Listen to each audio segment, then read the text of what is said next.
Alright, y'all, I have another furniture transformation for you this week. I will be working on this 9-drawer dresser that I'm redoing for a friend, but just like last video, this one will mainly go over how I created a custom wood base. But first, let me give you a quick overview of what I did to this piece. The old finish was already coming off on the top, so I thought to myself, like, hey, it's going to be pretty fast if I just scrape at it and then follow up with sanding.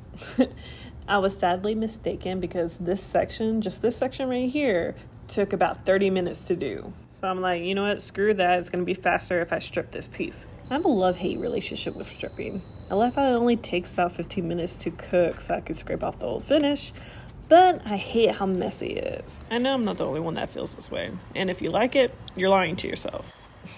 But anywho, I follow it with mineral spirits to remove any of that tackiness from the stripper, and then finally I sanded it all smooth. Afterwards, I did go to my local lumberyard to purchase the wood for the base off camera.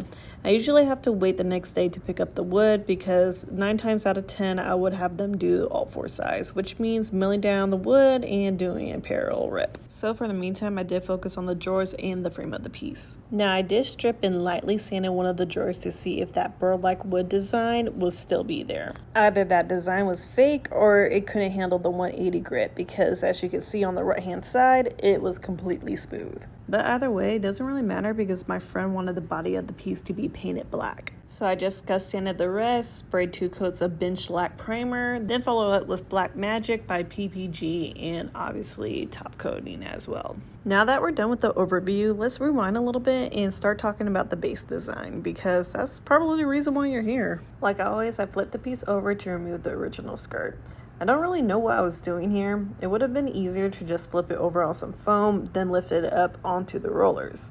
But hey, I suppose I simply just wanted to make things difficult for myself. Now that it's on its top, we'll examine the bottom to see how we will need to remove it. The front and back aprons were just stapled in place, so I just hammered them off with my mallet, then set them to the side.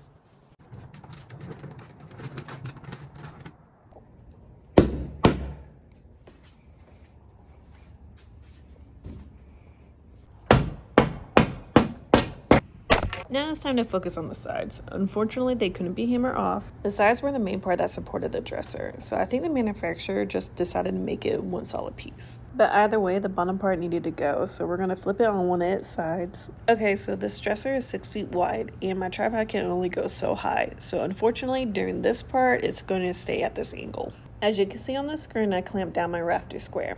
This will just guide my circular saw to cut a straight line. You can use any straight edge that you have, and ideally you probably will want it to extend through the whole piece, but what I did worked just fine. The reason why I opt to use my circular saw versus my plunge saw was because my circular saw is cordless. So I didn't have to worry about the cords being in the way while I was on the stepladder, and the track to the plunge saw would have exceeded past the dresser, and I didn't want to have to avoid that as well. Okay, so I did gradually move my blade down to cut each side though.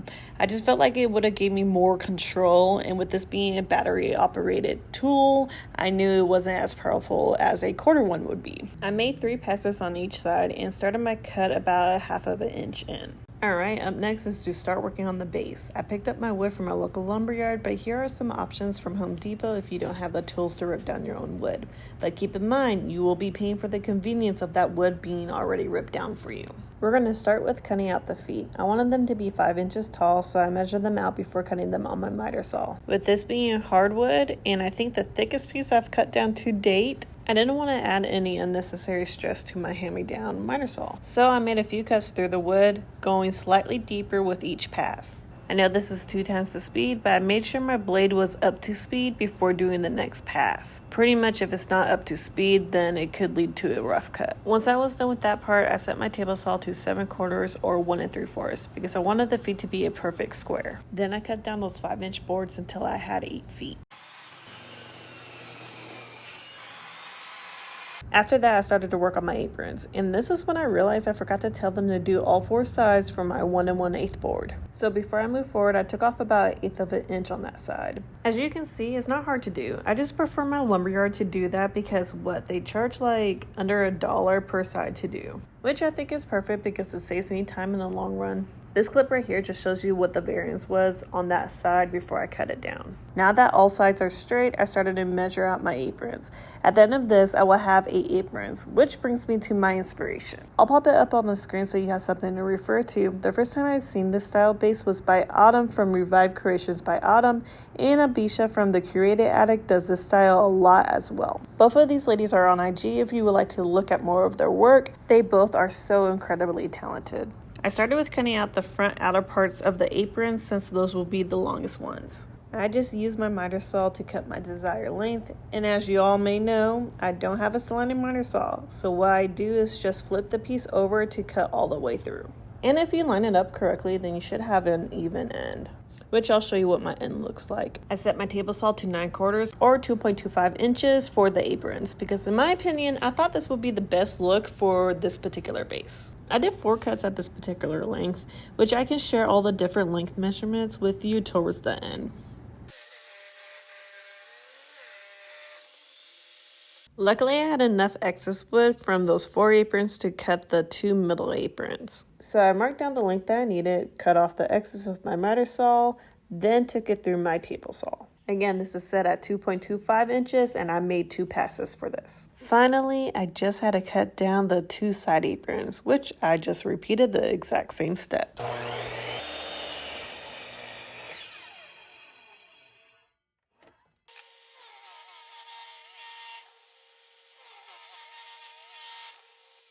Now that we're done cutting down the wood, I'm going to list the measurements on the screen for you. As you may know, the lengths will be different depending on how long your piece is. I just made sure my feet lined up on each end of the piece and where the middle dividers are that separates the drawers. Since I did it like that, it pretty much just determined the length that I needed my aprons to be. I decided to pocket hole the entire base together. I did drill into each end, and then on one of the sides, I drilled into 2 separate sections. I repeated this step on all 8 aprons. Once you're done drilling, it should look like this. Afterwards, I connected all of the outer aprons to the feet. Pretty much, I just made sure the tops lined up evenly, then clamp each part like so before I drilled them together. Now, it's okay if the aprons are thinner than the feet. You will just need to make sure that the side that does not have the pocket holes are flush together. Hence why I clamped them in place. So the reason why I made the feet thicker was because this was quite a long and heavy piece. I just felt like it gave me that reassurance that it would properly hold up the dresser.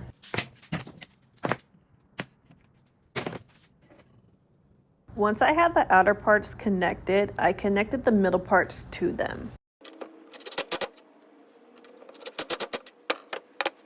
Finally, I connected the sides and then the back half of the base as well.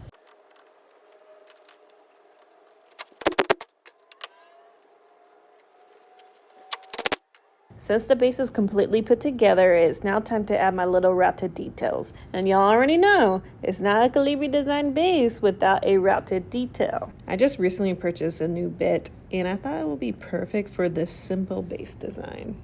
This is a rabbit router bit, and this particular one came with many different bearing sizes. I didn't want to go too deep into the wood, so I used a second to the largest bearing bit. I didn't want to take off too much for this base because I still wanted it to have a simple design but with a classic detail look. So I kept easing my bit down until I was satisfied with the look. I did clamp this base down so it didn't move when I was rounding each part. I only rounded the 2 sides and the front part. I didn't think the back needed it. Typically, what I've seen with mid-century pieces is that they have a middle part or skirt that separates the frame from the base, which makes it double tiered. I absolutely love that look and I have done that technique before, but doing it this way makes it so much easier by eliminating some of that math and taking less of my time.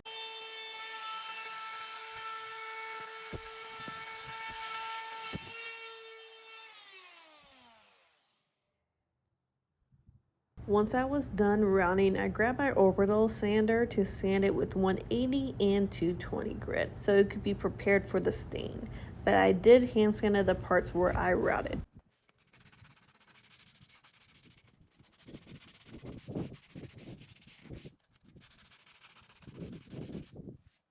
And y'all, I apologize. Apparently, this was my only clip that showed me staining. Okay, so I spread water onto the oak before I stain because that day was particularly hot, and doing that will help prevent the stain from drying out too quickly. I'm using Midwax water-based stain, and the color is walnut, and I am using their solid option. I only did one coat because the solid shows more color versus grain. Now it's time to attach the base, but before we do that, I have to make the back of the dresser even with the sides and the front. Okay, so I was extremely fortunate because my man already purchased a sheet of plywood that I needed for a project that he's working on.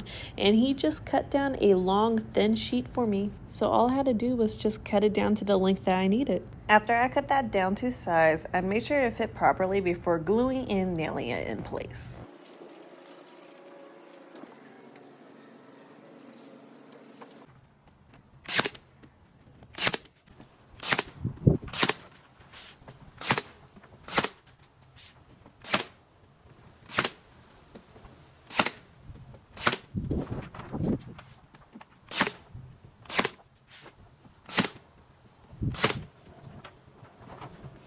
Then I placed a base on the piece and made sure it was lined up correctly before clamping it in place.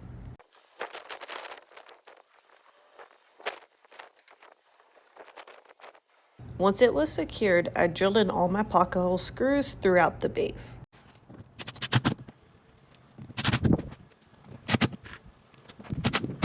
Alright, before I flip this over and spray one more time with poly, I decided to add metal furniture glides to the bottom of the feet because knowing my friend, she will attempt to move this by herself. I just used my angle square to find the middle part for each foot, and these were just nailed on glides, so all I had to do was hammer it in place.